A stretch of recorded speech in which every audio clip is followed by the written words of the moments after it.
Tears streamed down Tessa Robertson's face as her bare feet pounded against the dusty California soil. Her daughter Lily clutched desperately to her hip as she ran through the towering pines that surrounded Yuba City.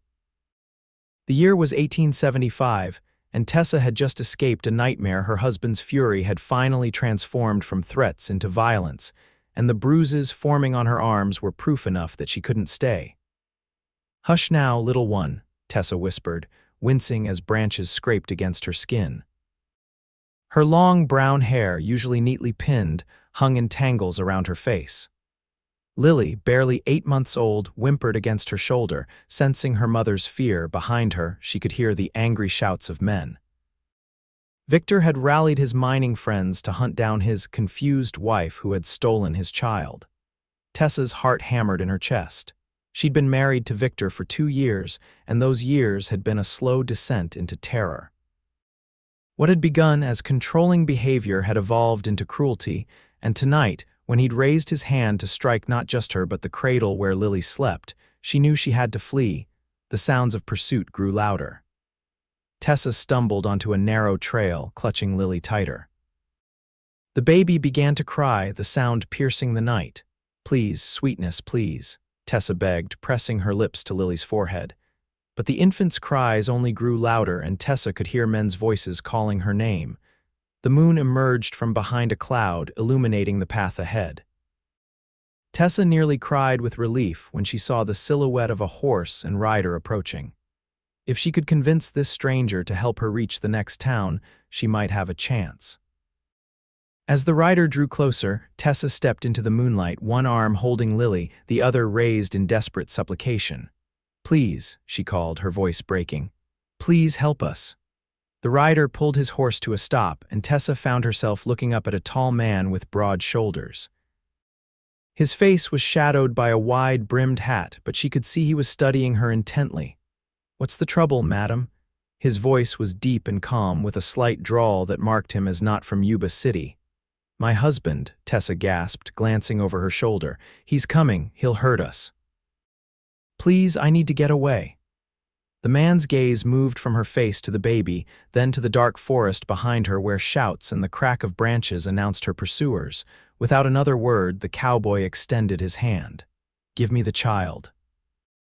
Tessa hesitated for a split second, terror gripping her heart. Was she trading one danger for another? The man seemed to understand her fear. "I won't harm either of you," he said, his voice gentler, "but we need to move fast if you want to get away." The sounds of pursuit grew louder. Tessa had no choice. She handed Lily up to the stranger, who settled the baby securely against his chest with one arm. Then he reached down again. "Your hand, madam. Quick now." Tessa gripped his forearm, and with strength that surprised her, he pulled her up behind him on the horse. She barely had time to wrap her arms around his waist before he spurred the horse forward. "Hold tight," he commanded, and the horse leapt into a gallop. Wind rushed past Tessa's face as they thundered down the trail. She could feel the solid warmth of the stranger's back against her chest, and she could see Lily nestled safely in his arm. Behind them, the shouts of Victor and his friends faded into the distance. "I'm Tessa," she said against the stranger's shoulder, needing to say something, anything, to convince herself this wild escape was real. "Tessa Robertson, and that's my daughter, Lily."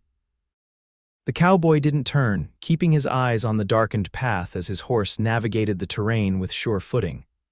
"Adam Calloway," he replied, his voice carried back to her on the wind. "Pleasure to make your acquaintance, Mrs. Robertson, though I wish the circumstances were better." They rode for what seemed like hours, the forest gradually thinning until they were traveling across open country under a star-filled sky. Lily had fallen asleep against Adam's chest, lulled by the rhythm of the horse's gait. Tessa's arms ached from holding tight to Adam's waist, but she dared not loosen her grip. Finally, when the eastern sky began to lighten, Adam slowed the horse to a walk and then halted beside a small stream. He carefully handed Lily back to Tessa before dismounting, then helped her down from the horse. "We'll rest here for a bit," he said, leading the horse to water. "Then we'll need to keep moving." In the growing light, Tessa got her first good look at her rescuer.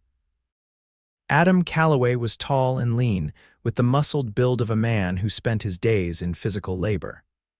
His face was weathered by sun and wind, with lines at the corners of eyes that were a startling shade of blue. His dark blonde hair curled from beneath his hat, and a several days' growth of beard shadowed his jaw. He wasn't handsome in the conventional sense, but there was something compelling about his features, a steadiness, a reliability. "Thank you," Tessa said, her voice barely above a whisper. "You saved our lives back there." Adam shrugged, removing his hat and running a hand through his hair. "Any decent man would have done the same." "Not in my experience," Tessa replied, a hint of bitterness coloring her words. Adam glanced at her, then at the baby in her arms. "Your husband, he the type to keep coming after you?" Tessa nodded, swallowing hard. "Victor won't let me go easily. He sees Lily and me as his property." A muscle tightened in Adam's jaw. "Well, you're not property, and no man has the right to hunt a woman and child like game." He knelt by the stream, splashing water on his face before filling his canteen. "You have somewhere safe to go. Family?" Tessa shifted Lily to her other arm. "My parents died 3 years ago. I have an aunt in Sacramento, but I don't know if she'd take us in. She warned me against marrying Victor." "And she was right," Adam concluded. "Yes." Tessa looked down at Lily's sleeping face, her heart constricting with love and fear. "I was foolish." Adam stood, wiping his wet hands on his pants. "Being fooled by a man who shows one face when courting and another after the vows doesn't make you foolish, Mrs. Robertson. Makes him dishonorable." The simple kindness in his words brought fresh tears to Tessa's eyes. She blinked them back, determined not to appear any weaker than she already had. "I have a small ranch about a day's ride from here," Adam said after a moment. "You and the little one would be safe there while you figure out your next move." Tessa stared at him, trying to assess his intentions. "Why would you do that for strangers?" Adam's blue eyes met hers directly. "My sister was married to a man like your husband. She didn't get away." He said it simply, but Tessa could hear the old pain beneath the words. "I couldn't help her then. Maybe I can help you now." Tessa felt a pang of sympathy for this taciturn cowboy with his buried grief. "I'm sorry about your sister." Adam nodded once, acknowledging her words without inviting further discussion. "We should get moving. Your husband and his friends will be searching come full daylight." He helped Tessa back onto the horse, then handed Lily up to her before mounting himself. This time, Adam positioned the baby between them, securing her with one arm while his other hand held the reins. "Hold on to me," he instructed, and Tessa placed her hands on his sides, feeling the solid warmth of him through his shirt. They rode through the morning, stopping briefly to let the horse rest and to share the jerky and hardtack Adam carried in his saddlebags. Lily was fussy, hungry for milk Tessa could barely produce after her night of fear and flight. "There's a trading post about an hour from here," Adam told her as they mounted again. "We can get supplies for the baby." The trading post was a rough-hewn building with a single porch that sagged in the middle. A few horses were tethered outside, and Tessa's heart froze when she recognized one of them as belonging to Sam Dutton, one of Victor's mining partners. "Adam," she whispered urgently, "one of my husband's friends is here." Adam's eyes narrowed as he scanned the area. "Stay mounted," he said quietly. "If there's trouble, take the reins and ride east along that trail." He pointed to a narrow path that wound away from the trading post. "I'll find you." Before Tessa could protest, Adam had dismounted and was striding toward the trading post, his hand casually resting near the gun at his hip. Tessa held her breath, clutching Lily to her chest as she watched him disappear inside. The minutes stretched endlessly. Lily began to fuss, and Tessa tried to soothe her, all the while keeping her eyes fixed on the door of the trading post. When it finally swung open, she nearly cried with relief to see Adam emerging, a small parcel under his arm. He walked unhurriedly back to the horse, his face revealing nothing. "Sam Dutton's inside," he said quietly as he mounted behind her. "Asking questions about a woman and a baby. I don't think he recognized me from town, but we need to move fast." They rode hard for another hour, putting distance between themselves and the trading post. When they finally stopped in a sheltered grove, Adam handed Tessa the parcel he'd purchased. Milk powder for the baby, he explained, and some food for us. There's a stream just over that rise where we can get water. Tessa's hands trembled as she prepared the milk for Lily. How close are we to your ranch? We'll be there by nightfall if we keep a steady pace. The rest of the journey passed in tense silence, both of them listening for pursuit. As the sun began to set, painting the western sky in shades of orange and gold, Adam pointed to a small valley ahead. There it is, he said, and Tessa could hear a note of pride in his voice. The ranch was modest, a small cabin with a barn and corral, nestled against a backdrop of pine trees with a creek running nearby. A few cattle grazed in the distance, and smoke curled from the cabin's chimney. You have someone staying here? Tessa asked, suddenly apprehensive. Just my ranch hand, Thomas. He's trustworthy, Adam assured her. As they approached, a tall, thin man with graying hair emerged from the barn. He watched them with undisguised curiosity as Adam halted the horse in front of the cabin. Thomas, Adam called, we have guests who will be staying a while. Thomas nodded, his weathered face breaking into a smile as he approached. Madam, he said, tipping his hat to Tessa. Been a while since we had a lady at Circle C Ranch, and a little one too, I see.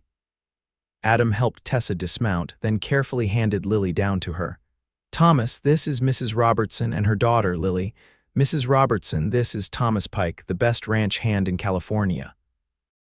Thomas snorted at the praise but looked pleased. Got some stew on the stove, he said. More than enough for everyone. The cabin was simple but clean, with a main room that served as kitchen and living area and 2 small bedrooms off to the side. A fire burned cheerfully in the stone hearth, and the scent of beef stew filled the air. You and the little one can take my room, Adam said, showing Tessa to the larger of the 2 bedrooms. I'll bunk with Thomas. Tessa stood in the doorway of the bedroom, taking in the neat space with its wooden bed frame covered by a patchwork quilt. I can't take your bed, Mr. Calloway. Adam, he corrected her. And yes, you can, you've had a hard journey. That evening, after a hearty meal of stew and fresh baked bread that Thomas had prepared, Tessa sat by the fire with Lily asleep in her arms. Adam and Thomas were outside, seeing to the horses and the evening chores, and for the first time since her frantic flight from Victor, Tessa had a moment to breathe, to think. What was she doing here, accepting the hospitality of a man she barely knew? And yet, what choice did she have? Victor would be searching for her, and she had no money, no resources of her own. Her husband had made sure of that, controlling every aspect of their life together. The door opened, and Adam came in, stamping his boots on the threshold. He removed his hat and hung it on a peg by the door, then came to sit in the chair opposite Tessa. Thomas is turning in for the night, he said. He's fixed up a pallet in my room. Tessa nodded, feeling awkward now that they were alone. Your ranch is lovely, she said, for want of something to say. Adam smiled slightly. It's not much, but it's mine. I worked cattle drives for 10 years to save enough to buy it. You've done well for yourself. I get by. Adam leaned forward, his elbows on his knees, his blue eyes serious.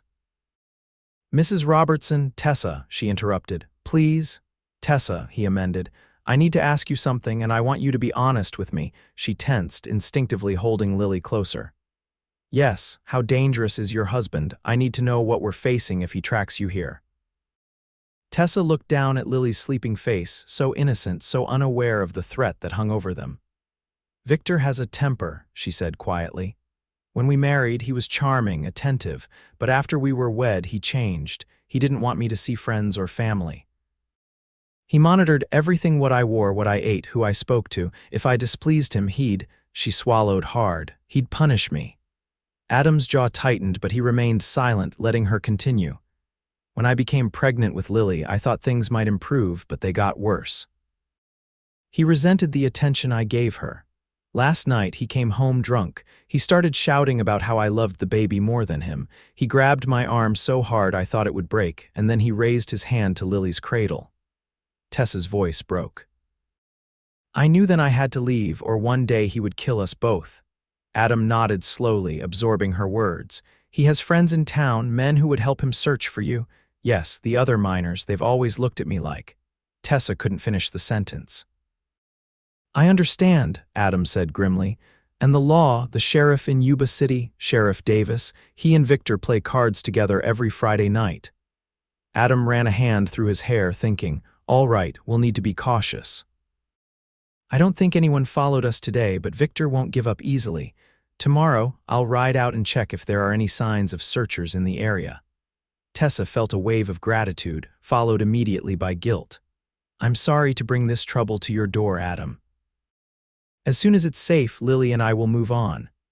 Where to? Adam asked bluntly. Tessa had no answer. Her silence spoke volumes. Adam's expression softened. You're welcome to stay here as long as needed. The ranch is remote enough that folks don't come calling without business. And if they do, Thomas and I can handle them. The certainty in his voice was reassuring. Tessa felt tears prick at her eyes. Why are you helping us? Adam was quiet for a long moment, his gaze fixed on the dancing flames in the fireplace. I told you about my sister, he finally said. Her name was Anna. She was bright, full of life. She married a man named Edward Simmons when she was 18. I was away working cattle drives in Texas. By the time I returned 2 years later, she was changed, quiet, afraid of her own shadow. He drew a deep breath. I tried to talk to her, but she wouldn't tell me what was wrong. Simmons was always there, watching, listening. I knew something wasn't right, but I didn't push hard enough. His voice grew tight. 3 months after I left again, Anna fell down the stairs at their home, broke her neck. Died instantly, according to the doctor. Tessa gasped softly. You think her husband? I know he did, Adam said, his voice hard.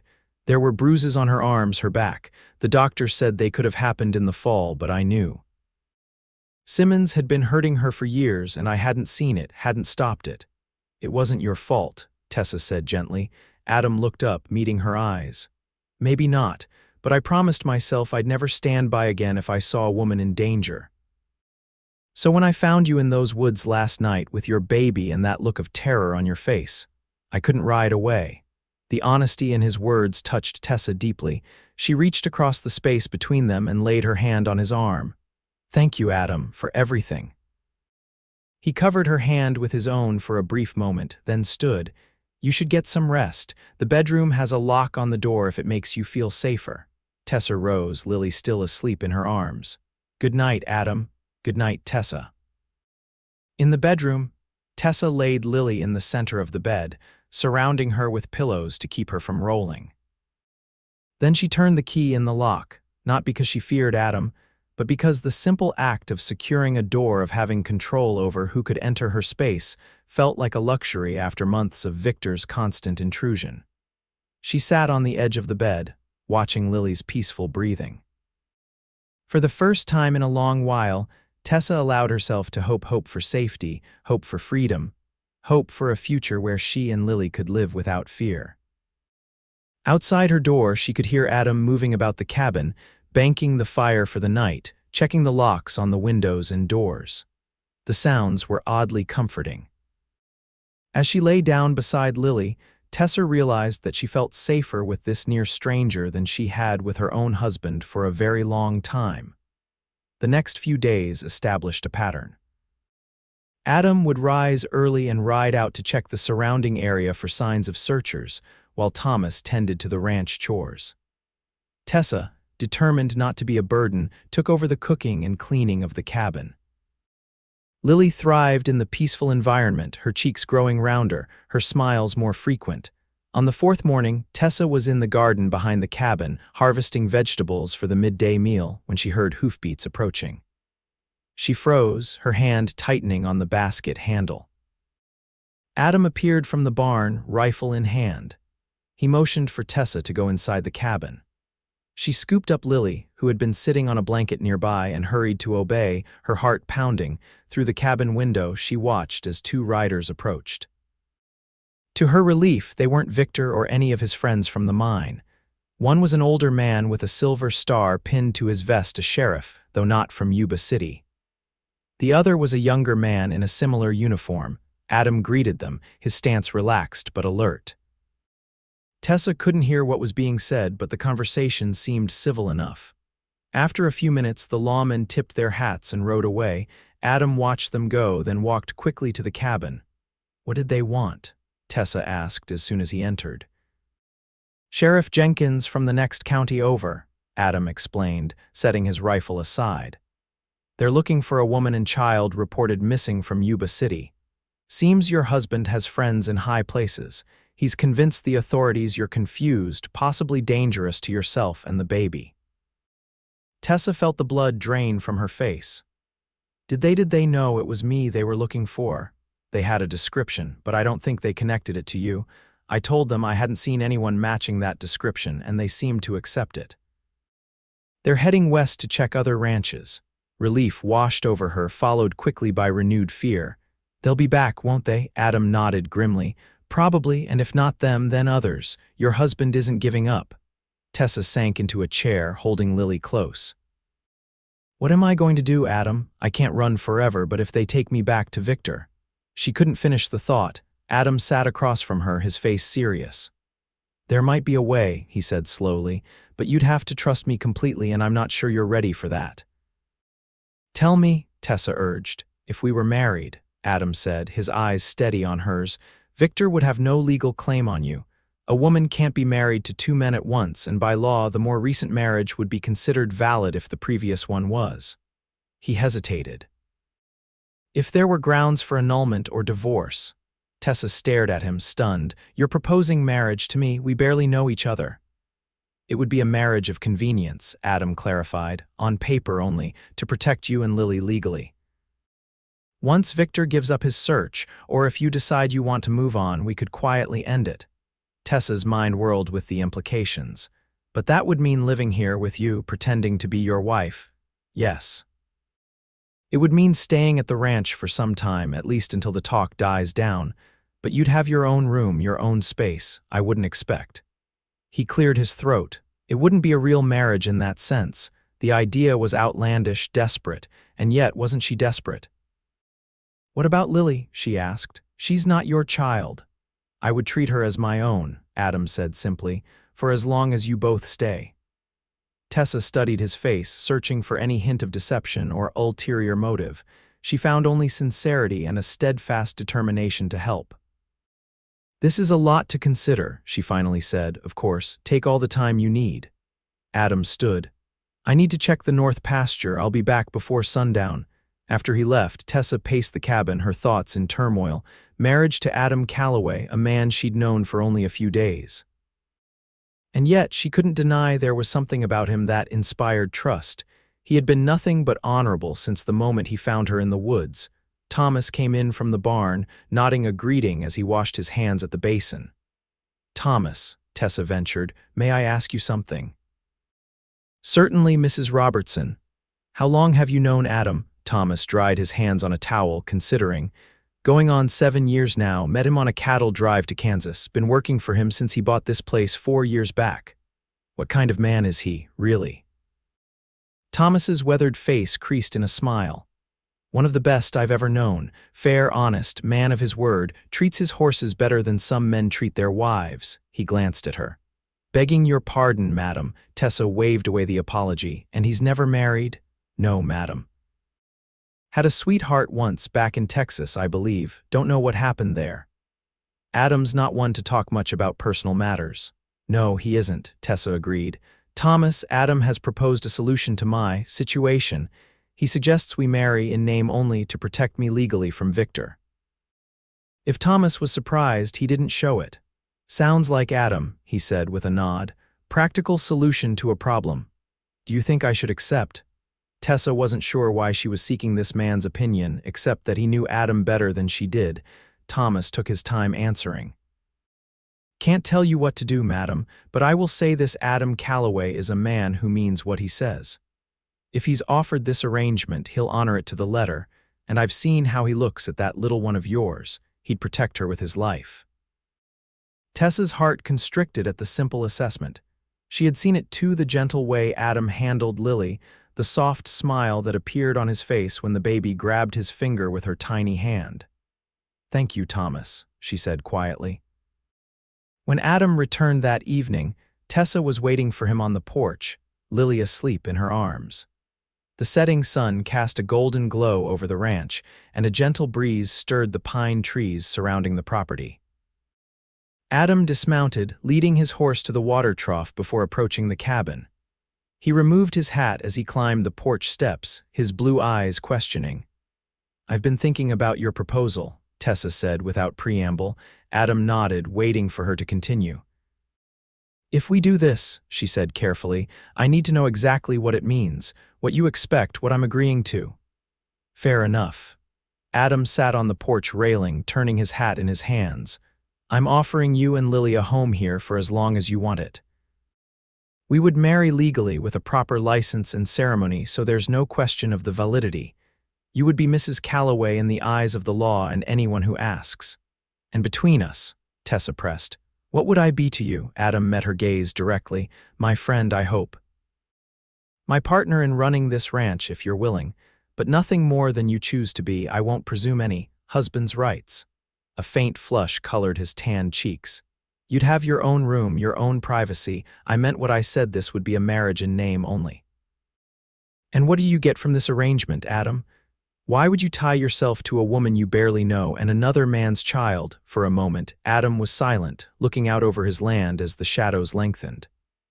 "I get the satisfaction of knowing I helped someone who needed it," he finally said. "And I won't lie, it gets lonely out here. Having you and Lily around these past few days, it's been nice. The cabin feels more like a home." The simple honesty of his answer touched Tessa deeply. She looked down at Lily, sleeping peacefully in her arms, then back at Adam. "Yes," she said softly. "I accept your proposal." Relief and something else she couldn't quite identify flickered across Adam's face. "You're sure?" "I'm sure that I need to protect my daughter, and I'm sure that you're a good man, Adam Calloway." Tessa managed a small smile. "The rest we'll figure out as we go along." Adam nodded, a slow smile spreading across his features. "All right then. I'll ride into town tomorrow to speak with the minister and get the license. We can be married by the end of the week." 3 days later, in the small church in neighboring Grass Valley, Tessa Robertson became Tessa Calloway. The ceremony was brief and simple, attended only by Thomas and the minister's wife as witnesses.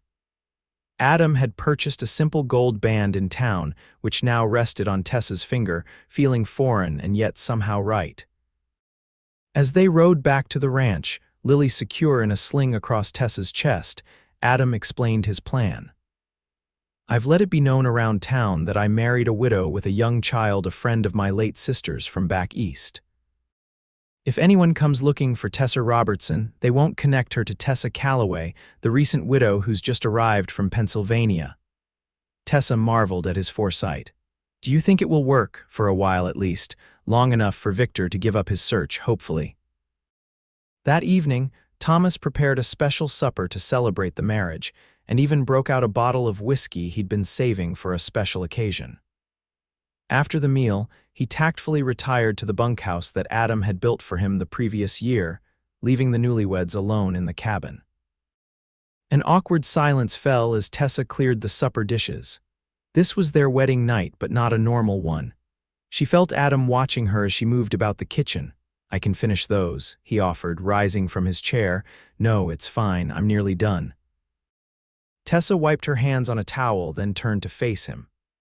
"Adam, I thank you for everything you've done for us," he nodded, looking somewhat uncomfortable. "You don't need to thank me. We're in this together now."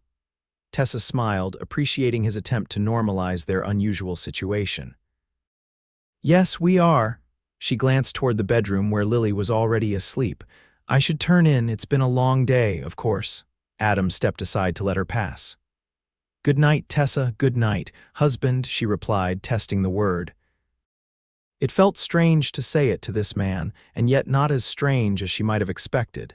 In the privacy of her room, Tessa changed into her nightgown and sat on the edge of the bed, looking at the gold band on her finger. She was married again, this time to a man who had shown her nothing but kindness and respect. A man who asked for nothing in return except the satisfaction of knowing he had helped her. Could such a man exist? In her experience, men always wanted something. Victor had wanted control, possession. What did Adam truly want from this arrangement? Tessa pushed the thought away. For now, she and Lily were safe, and that was what mattered most. The weeks that followed fell into a comfortable routine. Adam worked the ranch with Thomas, tending to the cattle and horses, while Tessa managed the household. She took pride in keeping the cabin clean and comfortable, preparing meals that brought appreciative smiles to both men's faces. Lily thrived in the peaceful environment of the ranch. She began pulling herself up on furniture, taking her first wobbly steps while holding onto Tessa's fingers. Adam built her a small wooden horse on rockers, which quickly became her favorite toy. As summer gave way to autumn, Tessa found herself watching Adam more and more. The way he moved with easy grace despite his tall frame. The gentleness in his hands when he lifted Lily onto his shoulders for a ride around the yard. The quiet concentration on his face as he read by the fire in the evenings. And she caught him watching her 2 quick glances when he thought she wouldn't notice, a lingering gaze when she sang to Lily, a soft smile when she laughed at something Thomas said. They were developing a friendship, Tessa realized. A genuine affection and respect that had nothing to do with their legal arrangement and everything to do with who they were as people. One evening in late September, after Lily was asleep and Thomas had retired to the bunkhouse, Tessa and Adam sat before the fire. Adam was whittling a small wooden figure of deer, it looked like, while Tessa mended one of his shirts. "You don't have to do that," Adam said, nodding at the shirt in her lap. "I don't mind. You've ripped this same sleeve twice now," caught it on the new fence post. Adam tested the edge of his knife with his thumb. "That fence line is giving me fits. Maybe I could help tomorrow," Tessa offered. "Lily could nap in the shade. I'm stronger than I look." Adam looked up, surprise evident in his expression. "You want to help with the fencing? Why not?"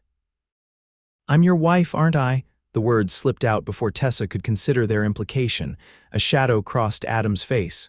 "On paper," he said quietly. "Yes, of course." Tessa looked down at her mending, embarrassed. "But I'm also your friend, I hope, and friends help each other." Adam was silent for a long moment. "Yes," he finally said, "we are friends, and yes, I'd welcome your help with the fence." The next day, Tessa worked alongside Adam, holding posts steady while he hammered them into the ground. They worked well together, anticipating each other's movements, finding a rhythm that made the task easier. By mid-afternoon, they had completed the section of fence Adam had been struggling with. They sat in the shade of a large oak tree, sharing water from Adam's canteen and watching Lily play with a collection of smooth stones Tessa had gathered for her. "You were right," Adam said, wiping sweat from his brow. "You are stronger than you look." Tessa smiled, pleased by the compliment. "My father believed girls should know how to work as well as boys. He taught me to ride, to shoot, to mend fences. Mother was scandalized, but father said a woman never knew when she might need such skills." "Your father was a wise man." "He was." Tessa's smile faded as she thought of her parents. They would have hated Victor, they would have seen through him immediately, but they were gone and I was lonely, and he was so charming at first. Adam listened silently, his blue eyes intent on her face. "When he asked me to marry him, I thought I was so fortunate. He had a good position at the mine, a nice house in town, everyone respected him." Tessa plucked a blade of grass, twisting it between her fingers. "The changes were subtle at first. He'd criticize what I wore, suggest I shouldn't visit certain friends. Always with a smile, always saying he only wanted what was best for me." "How long before the criticism became something more?" Adam asked quietly. Tessa sighed. 6 months. He came home angry about something at the mine. I'd prepared his favorite meal, hoping to cheer him, but he said it was overcooked. When I suggested he could make his own supper if mine wasn't satisfactory, he slapped me, hard enough to knock me to the floor. Adam's jaw tightened, but he remained silent, letting her continue. "He was immediately apologetic, crying, begging forgiveness, swearing it would never happen again." Tessa's voice grew bitter. "I believed him the first time, but not the second. No, by then I knew what he was, but I was his wife, legally bound to him. I had nowhere to go, no money of my own. He made sure of that." "And then you discovered you were expecting Lily," Adam guessed. Tessa nodded. "I thought having a baby might change him, that he'd be gentler, more considerate." She laughed without humor. "Instead, he resented every moment of attention I gave her. He began staying out later, drinking more. The night I left, he'd come home drunker than usual. He was shouting about how I loved that squalling brat more than him. He grabbed my arm so hard it bruised, and then he moved toward Lily's cradle with his hand raised. Tessa's voice broke. Adam reached out, covering her hand with his own. His palm was warm, calloused from years of ranch work. "You did the right thing, Tessa," he said firmly. "You protected your child and yourself. That takes courage." Tessa looked up at him, struck by the intensity in his blue eyes. "I was terrified that night until you found us." "I'm glad I did," Adam said simply. In that moment, something shifted between them. A deepening of connection, an acknowledgement of feelings that had been growing quietly over the weeks they'd spent together. Lily chose that moment to crawl into Tessa's lap, breaking the tension of the moment. But as they packed up their tools and headed back to the cabin, Tessa was acutely aware of Adam beside her, of the brush of his arm against hers as they walked, of the way his eyes lingered on her face when he thought she wasn't looking. That evening, as Tessa prepared supper, she found herself humming a cheerful tune. She felt lighter somehow, as if sharing her past with Adam had lifted a weight from her shoulders.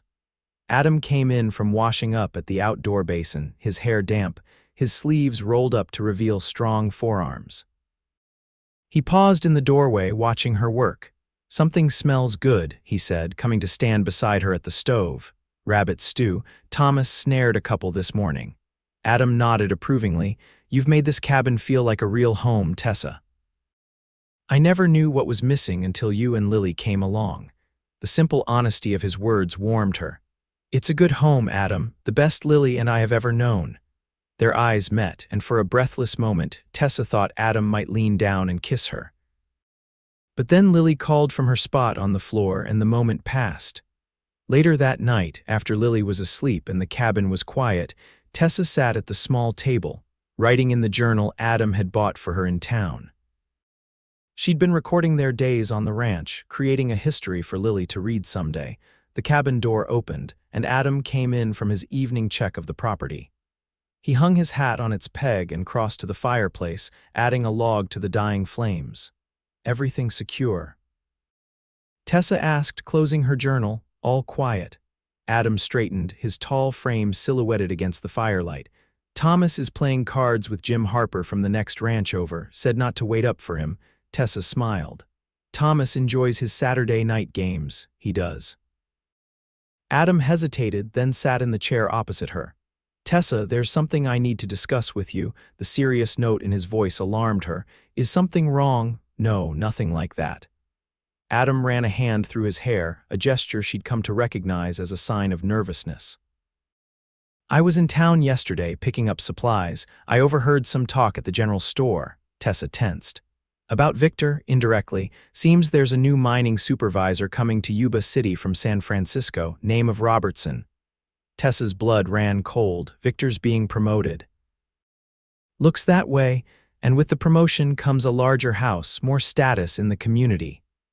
Adam's eyes were grave. "He's still looking for you, Tessa. The storekeeper mentioned that Robertson is offering a reward for information about his confused wife who ran off with their child." Tessa clutched the edge of the table, fear rising like bile in her throat. "How much?" $500. It was a small fortune, enough to tempt almost anyone. "Someone will talk," she whispered. "Someone will make the connection." Adam reached across the table, covering her hand with his. "I won't let him take you, Tessa. You're my wife now, legally. He has no claim on you or Lily. The law might not see it that way if he convinces a judge that I was unstable when I left him, that our marriage wasn't legal because I was still his wife. Then we'll leave," Adam said firmly. "If it comes to that, we'll sell the ranch and go somewhere he can never find us. Oregon, maybe, or further north." Tessa stared at him, stunned by the offer. "You would do that? Leave everything you've built here?" Adam's eyes held her steadily. "The ranch is just land and buildings, Tessa. It can be replaced." He hesitated, then added quietly, "You and Lily can't be." The depth of feeling in those simple words took Tessa's breath away. This was more than the practical arrangement they had agreed to. Adam cared for them, truly cared enough to give up everything he had worked for. "Adam," she began, not sure what she wanted to say, only knowing that something important was happening between them. He stood suddenly, releasing her hand. It's late. We should both get some rest. Before Tessa could respond, Adam had moved to his bedroom door. Good night, Tessa, he said, his voice strangely formal. Good night, Adam, she replied, watching as he disappeared into his room. Tessa remained at the table for a long time, her thoughts in turmoil. What was happening to her, to them? This marriage was supposed to be in name only, a legal protection. When had it begun to feel like something more? And what about Adam? His offer to leave the ranch if necessary spoke of a commitment beyond their arrangement, but did that mean he was developing deeper feelings for her? Or was it simply his sense of honor, his determination to protect those under his care? Tessa thought of the way Adam looked at her sometimes, when he thought she wouldn't notice. The gentleness in his touch when their hands brushed accidentally. The way his eyes crinkled at the corners when Lily did something that made him laugh. With a start, Tessa realized she was falling in love with her husband. Not the man she had been forced to marry out of necessity, but the man she had come to know over these past months, honorable, kind, steadfast Adam Calloway. The revelation both thrilled and terrified her. What if Adam didn't feel the same? What if he saw her only as a responsibility, a woman he had rescued who now depended on his protection? And even if he did share her feelings, could she trust them? After Victor, could she ever truly trust a man again? Tessa rose from the table, extinguishing the lamp before making her way to her bedroom. Lily slept peacefully in the small bed Adam had built for her, her little chest rising and falling with each breath. Tessa stroked her daughter's soft hair, her heart full of love and fear. "What are we going to do, little one?" she whispered. October brought cooler weather and the vibrant colors of autumn to the ranch. The threat of Victor finding them seemed to recede as the weeks passed with no suspicious visitors or questions from townsfolk. Tessa began to hope that perhaps her husband's search was focusing elsewhere, that the false trail Adam had created with their marriage story was working. She and Adam settled into a comfortable partnership, working side by side on ranch chores during the day, sharing quiet evenings by the fire. Thomas, with his uncanny perceptiveness, began finding reasons to leave them alone together, more often taking his meals in the bunkhouse, volunteering for evening checks of the property, spending his free time in town. And something was changing between Tessa and Adam. Small touches lingered longer. Conversations delved deeper. Glances held more meaning. One evening in late October, they sat on the porch watching the sunset paint the sky in shades of orange and purple. Lily had been put to bed, and Thomas was visiting a friend in town. The air was crisp, hinting at the winter to come. "Beautiful," Tessa murmured, drawing her shawl closer around her shoulders. "Yes," Adam agreed, but when she turned, she found him looking not at the sunset but at her. Heat rose to Tessa's cheeks. "Adam," he shifted in his chair, looking away. "Sorry, I didn't mean to make you uncomfortable." "You didn't." Tessa took a deep breath, gathering her courage. "Adam, I've been thinking about us, about this marriage." Adam's eyes returned to her face, his expression guarded. "What about it? It's not what either of us expected, is it? When you found me that night, when you offered this arrangement, I don't think either of us anticipated how it would feel to live as husband and wife, even if it was only meant to be on paper." Adam was very still, waiting for her to continue. "I've come to care for you," Tessa said softly. "More than I thought possible. More than I believed I could ever care for a man again after Victor." For a long moment, Adam didn't respond. Then he reached over, taking her hand in his. "Tessa," he said, his voice rough with emotion, "I've been fighting my feelings for you since the day you agreed to this marriage. I didn't want to pressure you, to make you feel obligated in any way. You came to me for protection, not I came to you for protection," Tessa interrupted, turning her hand to lace her fingers with his. "But I stayed because I found something I never expected, something I never had with Victor. Even in the beginning, I found a partner, a friend." She met his gaze directly. "A man I could love." Adam's eyes darkened. He rose from his chair, pulling Tessa gently to her feet. "Are you sure?" he asked, his voice barely above a whisper. "Because once I kiss you, Tessa Calloway, this marriage becomes very real. There's no going back." Tessa stepped closer, lifting her face to his. "I'm sure." Adam's hand cupped her cheek, his thumb tracing the line of her jaw. Then he lowered his head and his lips met hers in a kiss so gentle, so reverent, that tears sprang to Tessa's eyes. When they finally broke apart, Adam rested his forehead against hers. "I've wanted to do that for months," he admitted. Tessa smiled, her heart lighter than it had been in years. "What took you so long, Cowboy?" Adam laughed, the sound warm and full of joy. "I was trying to be honorable." "You're the most honorable man I've ever known." Tessa laid her head against his chest, feeling the strong beat of his heart. "But I'm glad you finally decided to kiss your wife." That night, for the first time, Tessa shared Adam's bed. In the quiet darkness of his room, he loved her with the same gentle consideration he had shown from the first day they met, attentive to her needs, responsive to her hesitations, patient with her fears. And Tessa discovered that loving Adam Calloway was nothing like being with Victor. There was no possession, no domination, only a mutual giving and receiving of pleasure, of comfort, of trust. Afterward, lying in the circle of Adam's arms, Tessa felt a peace she had never known. This was what marriage should be: a partnership of equals, a sanctuary of shared strength. "I love you," Adam murmured against her hair. "I think I have since that first night when you stood in the moonlight with your baby on your hip and fear in your eyes, but determination too.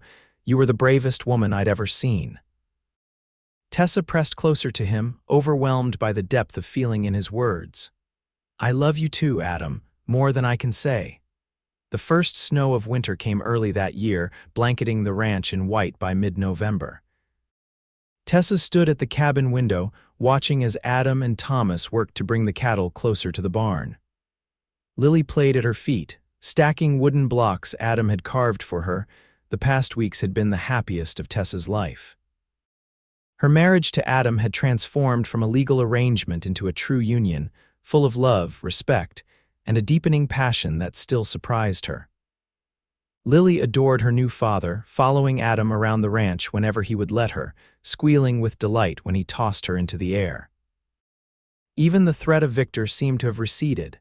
There had been no suspicious strangers asking questions, no lawmen with descriptions of a missing woman and child. Perhaps, Tessa dared to hope, Victor had finally given up his search. Perhaps he had found some other woman to control, to dominate. The thought of another woman's suffering as she had troubled Tessa's conscience, but she pushed it aside. She couldn't save everyone from men like Victor. She could only protect herself and her daughter and build a new life with the good man she had been fortunate enough to find. As if sensing her thoughts, Adam looked up from his work and waved. Tessa waved back, a smile spreading across her face. Yes, she was happy. Truly, deeply happy for the first time in years. That evening after supper, Adam surprised her with news. "I've been thinking," he said as they sat by the fire, Lily already asleep in her bed. "Christmas is coming. I'd like to get something special for you and Lily." "We don't need anything special," Tessa protested. "We have everything we need right here." Adam smiled, taking her hand. "Humor me. I've never had a real family Christmas before. I want to make this one memorable." The simple admission touched Tessa's heart. Adam rarely spoke of his childhood, but she knew it had been lonely after his parents died, with only his sister for company until she married. "All right," she conceded. "What did you have in mind?" "I thought I'd ride into Sacramento next week. There are shops there that might have some nice toys for Lily, maybe a new dress for you." Adam's eyes twinkled. "Unless you'd prefer a new saddle," Tessa laughed. "A dress would be lovely." "But Sacramento is a 2-day ride each way. You'd be gone nearly a week. Thomas will be here, and Jim Harper from the next ranch overpromised to check in daily." Adam squeezed her hand. "You'll be safe." Tessa hesitated, an uneasy feeling settling in her stomach. "Maybe we should all go." "Make it a family trip. In this weather, with Lily." Adam shook his head. "The trail can be treacherous after a snow. It's better if you stay here where it's warm and safe. I'll be back before you know it." Tessa wanted to argue further, but she knew Adam was right. Traveling with a small child in winter weather wasn't wise. "Promise you'll be careful," she said instead. "I promise." Adam leaned forward, kissing her softly. "And when I get back, we'll have the best Christmas this ranch has ever seen." 5 days later, Tessa stood on the porch, waving as Adam rode away, his saddlebags packed with supplies for the journey. Thomas had already left for town to pick up mail and supplies of his own, promising to return by nightfall. Tessa tried to shake off the sense of foreboding that had haunted her since Adam announced his trip. It was foolish to be afraid. She was safe here. Victor had no way of knowing where she was, and even if he did, she was legally married to Adam now. The day passed quietly. Tessa kept busy with household chores and playing with Lily, who was now walking steadily and beginning to form simple words. Her first clear word had been da, which she used for Adam, bringing a look of such joy to his face that Tessa had nearly cried. By late afternoon, the weather had taken a turn. Dark clouds rolled in from the west, and the wind picked up, howling around the corners of the cabin.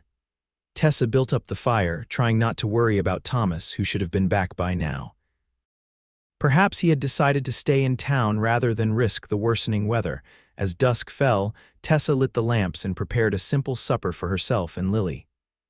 The wind continued to strengthen, rattling the windows. Snow began to fall, driven horizontally by the gusting air. Tessa had just settled Lily in her bed when she heard the sound of hoofbeats approaching the cabin. Relief flooded through her. Thomas had made it back after all. She hurried to the window, peering out into the gathering darkness. A rider was dismounting near the cabin door, but even in the poor light, Tessa could tell it wasn't Thomas. The figure was too slight, moving with a quickness that Thomas's arthritis wouldn't allow. Fear seized her. She grabbed the rifle Adam kept loaded by the door and positioned herself in front of Lily's bed, the weapon raised and ready. The door latch lifted slowly, and then the door swung open. Standing in the doorway, snow dusting his hat and shoulders, was Victor Robertson. For a heartbeat, Tessa thought she might be dreaming or having a nightmare. But then Victor spoke, his voice as coldly precise as she remembered. "Hello, Tessa, it's been a long time." Tessa's hands tightened on the rifle. "How did you find me?" Victor stepped into the cabin, closing the door behind him. His eyes, dark and calculating, moved from her face to the weapon in her hands. "Did you really think I wouldn't search for my wife and child, that I would simply let you disappear with what belongs to me?"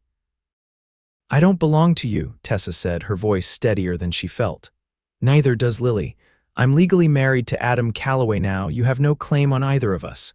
Victor's mouth twisted in a mockery of a smile. "Ah yes, your convenient marriage to the rancher, I know all about it.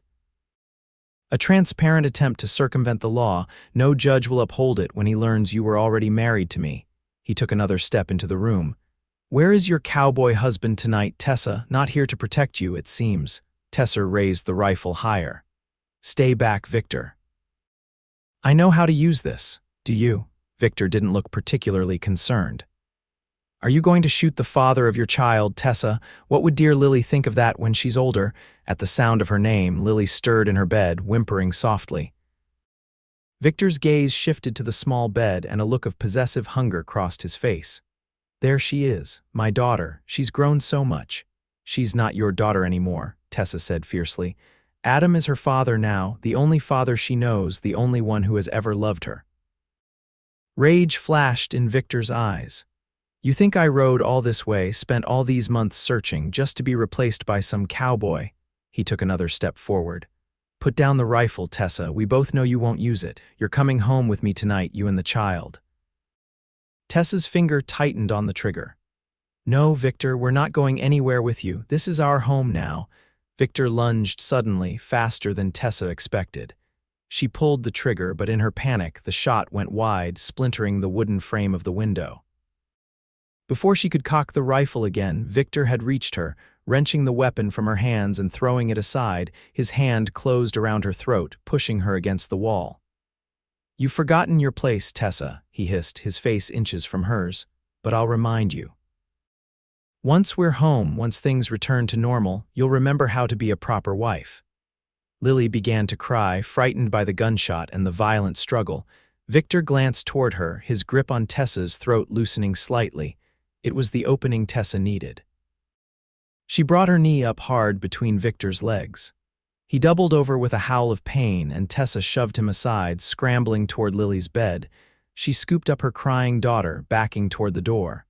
But Victor recovered quickly, his face contorted with rage. "You'll pay for that," he snarled, advancing on her. Tessa fumbled with the door latch, her heart pounding. Outside, the storm had intensified, snow and wind swirling in the darkness. But staying in the cabin with Victor was more dangerous than facing the elements. She yanked the door open and ran out into the night, Lily clutched to her chest.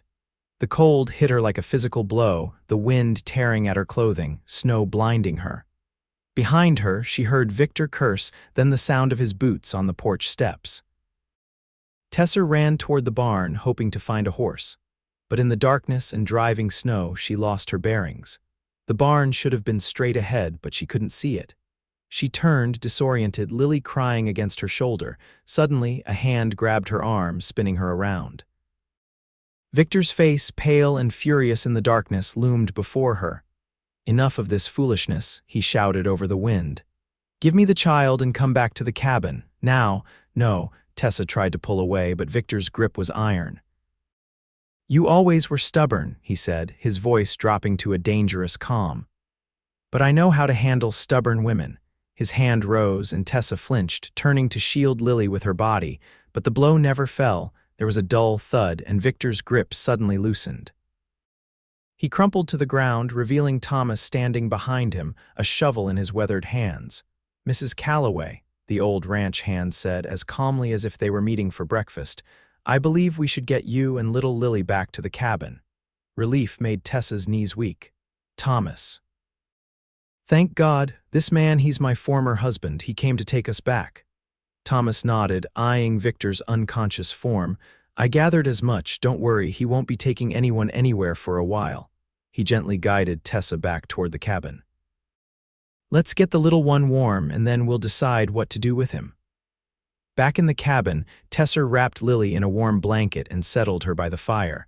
The child, exhausted from fear and crying, soon fell asleep. Thomas dragged Victor's limp form inside and bound his hands and feet with rope. "He'll have a headache when he wakes up," Thomas commented, checking the knots, "but he's not badly hurt. Wish Adam was here, he'd know what to do with him."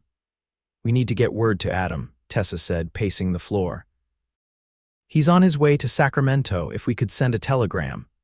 "In this weather," Thomas shook his head. "No one's going anywhere tonight. The storm's the worst I've seen in years. We'll have to wait it out and decide what to do in the morning." Victor groaned, beginning to regain consciousness. His eyes flickered open, focusing slowly on Tessa. "You'll regret this," he muttered, testing his bonds. "The only thing I regret," Tessa replied coldly, "is ever marrying you." Thomas positioned his chair between Victor and Tessa. "Get some rest, Mrs. Calloway. I'll keep watch on our guest."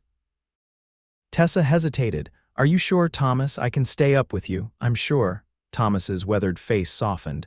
"You've had quite a shock. Rest while you can. Morning will be here soon enough, and we'll need clear heads to deal with this situation." Tessa nodded gratefully. She lifted Lily from her place by the fire and carried her to the bedroom, closing the door firmly behind them. She placed the sleeping child on the bed, then wedged a chair under the doorknob as an extra precaution. Sleep was impossible. Tessa lay beside Lily, listening to the howl of the wind outside and the occasional sound of voices from the main room, Thomas's steady tones and Victor's more agitated responses. What would happen when morning came? How had Victor found them? And what would Adam do when he returned to find his wife's former husband bound in his cabin? The questions chased themselves around in Tessa's mind until exhaustion finally claimed her. She woke to sunlight streaming through the window and the sound of voices, more voices than there should have been. Tessa sat up, instantly alert. Lily still slept beside her, one small fist curled under her chin. Carefully, Tessa removed the chair from under the doorknob and opened the door a crack, peering into the main room of the cabin. What she saw made her heart leap. Adam was home, his tall form standing by the fireplace. Thomas sat at the table, a cup of coffee before him. And Victor, still bound, sat in a chair in the corner, his expression a mixture of fury and calculation. When Adam saw her, his face lit up with relief. "Tessa," he said, crossing the room in 3 long strides to pull her into his arms. "Thank God you're safe." Tessa clung to him, breathing in the familiar scent of pine and leather. You came back early. The storm was moving in. I decided Sacramento could wait. Adam drew back slightly, his blue eyes searching her face. Thomas told me what happened. Are you and Lily all right? We're fine. Thanks to Thomas. Adam nodded. He's a good man. I owe him more than I can ever repay. Victor's voice cut through their reunion. How touching. The devoted husband returns just in time. His tone was mocking. Does he know you're still legally my wife, Tessa? That your marriage to him isn't worth the paper it's written on. Adam turned slowly to face Victor, his arm still around Tessa's waist. I know exactly who my wife is, he said, his voice deadly calm. And I know what you are, Robertson, a coward who beats women and terrorizes children. Victor's face darkened. You have no right to judge me. She's my wife, that's my child. The law is on my side. Is it? Adam moved to the table, picking up a folded document that Tessa hadn't noticed before. I have here a copy of the public notice filed 6 months ago declaring Tessa Robertson legally dead. Tessa gasped. What? Victor's face paled. That's a lie. You filed it yourself, Adam continued, unfolding the paper. Signed and witnessed. According to this, your wife Tessa and infant daughter drowned when their carriage overturned in the river outside Yuba City. You collected the insurance money, a tidy sum of $2,000. Tessa stared at Victor, stunned. You declared us dead for insurance money. Victor's eyes darted between them. It was a mistake. I was distraught, believing you were gone. When I learned you might be alive, you continued searching, Adam finished for him. Not because you wanted your family back, but because you knew if Tessa appeared alive, you'd have to return the money and possibly face charges of fraud. That's absurd, Victor sputtered. I wanted my wife and child. No, Tessa said quietly. You wanted control, you wanted possession, you never loved either of us. Adam placed the document back on the table. So you see, Robertson, legally your wife is dead. The woman standing here is Tessa Calloway, my lawfully wedded wife. The child sleeping in that room is my daughter in every way that matters, and you have no claim on either of them. Victor's face contorted with rage. You can't do this. I'll go to the authorities, tell them the truth, that you committed fraud. That you collected money for deaths you knew hadn't occurred. Adam shook his head. I don't think you will. For the first time, uncertainty flickered in Victor's eyes. Here's what's going to happen, Adam continued, his voice level but with an undercurrent of steel. Thomas is going to take you to the train station in town. You're going to board the first train heading east, and you're never going to return to California. If you ever come near my wife or daughter again, if you ever cause them a moment's distress, I will personally ensure that every law enforcement agency in the country knows about your insurance fraud. Victor glared at Adam, hatred burning in his eyes, but Tessa could see the calculation there too. Victor was nothing if not pragmatic. He would cut his losses rather than risk prison. Fine, he finally spat. They're not worth the trouble anyway. The woman is damaged goods and the child probably isn't even mine. Adam moved so quickly that Tessa barely saw it. One moment he was standing by the table, the next his hand was around Victor's throat, lifting him partially out of the chair despite the bindings on his limbs. Speak of my wife and daughter with disrespect again, Adam said, his voice a low growl, and you won't make it to the train station. Do we understand each other? Victor's eyes bulged. He managed a jerky nod. Adam released him, stepping back. Thomas, get him out of my house. Thomas rose from his chair. With pleasure, boss. An hour later, Victor was gone, taken to town by Thomas with instructions to see him onto the eastbound train. Tessa sat at the kitchen table, Lily on her lap, watching as Adam prepared breakfast as if it were any ordinary morning. How did you know? She finally asked. About the death certificate, the insurance money. Adam cracked eggs into a bowl before answering. I didn't.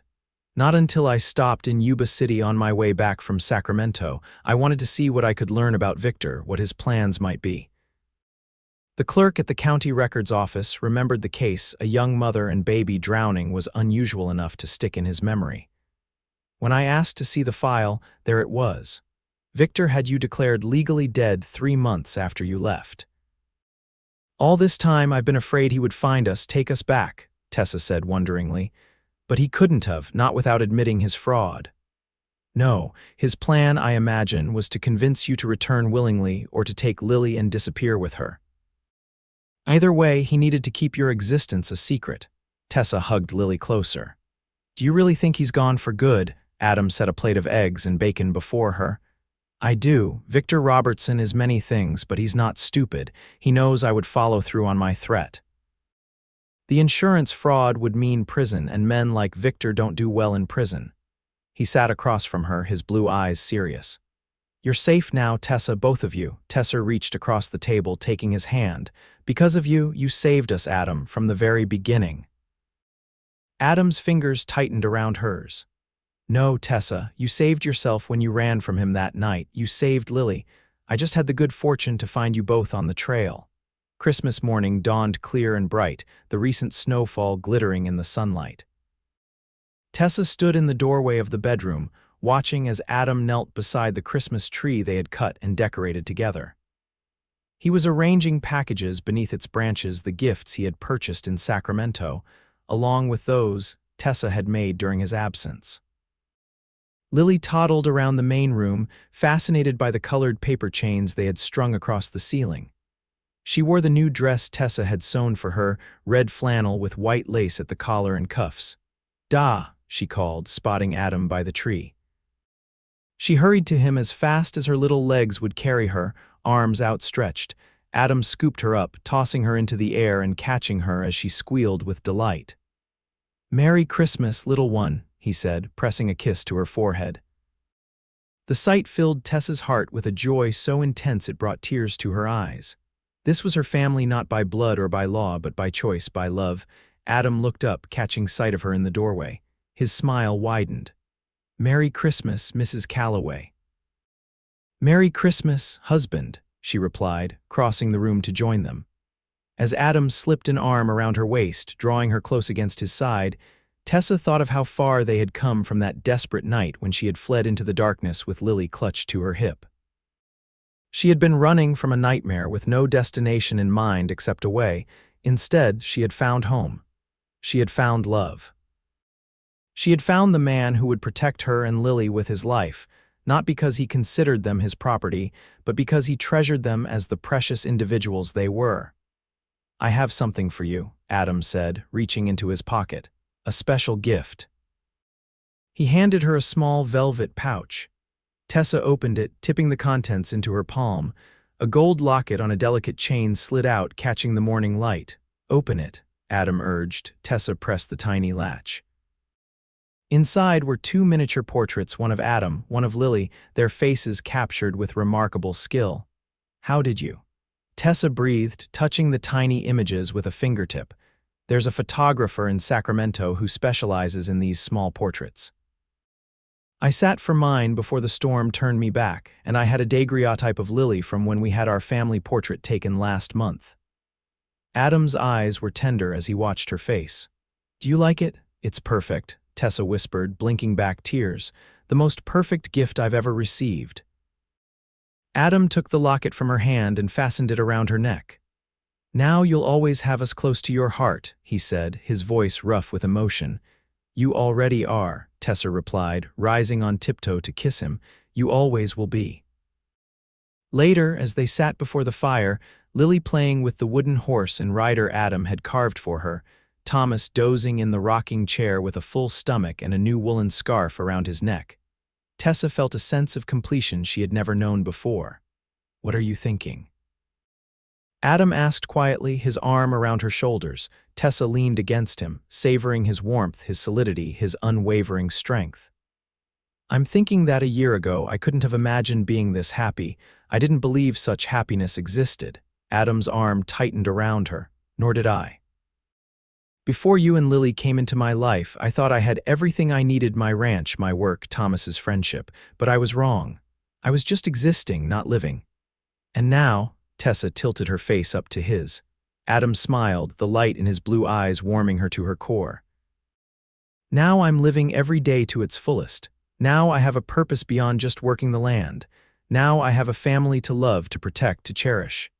"As do I," Tessa whispered. They fell silent, content in each other's company, watching as Lily played with her new toys. Outside, snow began to fall again, gentle flakes drifting past the window. But inside the cabin, all was warmth and light, and the love that had begun on a desperate night when a cowboy found a woman running with a baby on her hip, and chose to take them both and ride fast toward a future none of them could have foreseen, a future that was only beginning. Spring came early to the ranch the following year. Green shoots pushed through the soil, birds returned to nest in the pines, and the creek ran full and fast with snowmelt from the mountains. On a warm April morning, Tessa stood on the porch, watching as Adam taught Lily to feed the chickens, her tiny hands scattering corn while she giggled at the birds' eager pecking. At 20 months old, Lily was a sturdy toddler with Adam's blue eyes and Tessa's brown curls. She followed Adam everywhere, helping with chores, sitting proudly on his shoulders as he checked the fence lines. Tessa placed a hand on her rounded belly, feeling the baby within her shift and kick. Their second child, Adam's biological child, would arrive in less than 2 months. The pregnancy had been a joyful surprise discovered shortly after Christmas. "That's right, little one," Adam was saying to Lily. "Gentle hands, the chickens are our friends." Lily looked up at him adoringly. "Friends," she repeated, her vocabulary growing daily. Thomas emerged from the barn leading a saddled horse. "Mail's in, Mrs. Calloway," he called. "Thought I'd ride into town and fetch it." "Thank you, Thomas," Tessa replied. "Would you mind checking if the fabric I ordered has arrived? I want to finish the baby's quilt before he arrives." Thomas smiled at her use of he.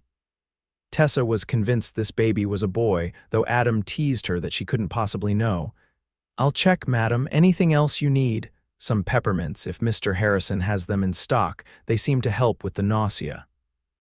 Thomas touched the brim of his hat and mounted his horse, riding off toward town. Tessa watched him go, grateful as always for his steady presence in their lives. Thomas had become like family over the past year, a surrogate grandfather to Lily, a trusted friend to both her and Adam. There had been no further sign of Victor Robertson. According to gossip that occasionally reached them from Yuba City, he had left California entirely, moving to Nevada where silver had been discovered. The threat he had posed seemed distant now, a dark cloud that had passed, leaving their lives in sunshine. Adam completed the chicken feeding lesson and swung Lily onto his shoulders, crossing the yard to where Tessa stood. "How are my 2 favorite people this morning?" he asked, leaning down to kiss her. "We're well," Tessa replied, smiling as Adam's free hand came to rest on her belly. "Your son is practicing his riding skills, I think. He's been kicking all morning." "A natural-born cowboy," Adam said with a grin, "just like his father." "Da cowboy," Lily agreed from her perch on his shoulders. "Me cowgirl." Adam laughed, the sound warming Tessa's heart as it always did. "That's right, sweetheart, you're my little cowgirl." Later that evening, after Lily was asleep and the lamps were lit against the gathering darkness, Adam and Tessa sat at the kitchen table, reviewing the plans for expanding the cabin. With the new baby coming, they needed more space. "If we extend this wall," Adam said, tracing a line on the rough sketch he had drawn, "we can add 2 more bedrooms, one for the new baby and one for Lily when she's older." "It's a lot of work," Tessa observed. "Can you and Thomas manage it?" Jim Harper's offered to help. "And his son is home from school for the summer. Between the 4 of us, we should have it done before the baby arrives." Adam looked up from the plans, his expression thoughtful. "I've been thinking, Tessa, the ranch is doing well. The new breeding stock I bought is paying off. We could hire more help, expand further." "Is that what you want?" Tessa asked, sensing there was more to his thoughts. Adam reached across the table, taking her hand. "What I want is to build something lasting for our children, for us, a place that will sustain this family for generations." "The Circle C Ranch," Tessa murmured. "It has a good sound to it, a forever kind of sound." Adam's thumb traced circles on the back of her hand. "I never expected to have all this," he said softly. "A wife, children, a true home. When I found you that night, running with Lily on your hip, I was only thinking of getting you to safety. I never imagined you would become the center of my world." Tessa rose from her chair and came around the table, settling herself on Adam's lap despite her pregnant bulk. She cupped his face in her hands, looking into the blue eyes that had become as necessary to her as air. "You became the center of mine too," she whispered. "You and Lily and our little one on the way, you gave us a home when we had nowhere else to go, you gave us love when we needed it most. You saved us, Adam Calloway." Adam's arms tightened around her. "And you saved me right back, Tessa Calloway, from a life half-lived, from loneliness I didn't even know I felt until you filled it with your presence." As his lips met hers in a kiss that spoke of promises kept and futures shared, Tessa thought again of that desperate night when she had fled into darkness, terrified but determined to save her child. She had been running from danger, from pain, from a man who saw her only as a possession. She had found, instead, a man who saw her as she truly was strong, capable, worthy of respect and love. A man who had taken her and Lily onto his horse and ridden fast, not to possess them, but to protect them. A man who had offered safety without demanding submission, who had given love without expecting control in return, in running from one life. Tessa had found another richer, deeper, built on a foundation of mutual respect and genuine love. A life that now included not just Lily, but Adam, Thomas, and the new baby growing beneath her heart. A life that had begun with fear but had transformed into joy. A life that would continue to grow, to flourish, to expand beyond anything she could have imagined on that moonlit night when a cowboy had found a desperate woman with a baby on her hip and had chosen to help rather than harm. A life that was only beginning.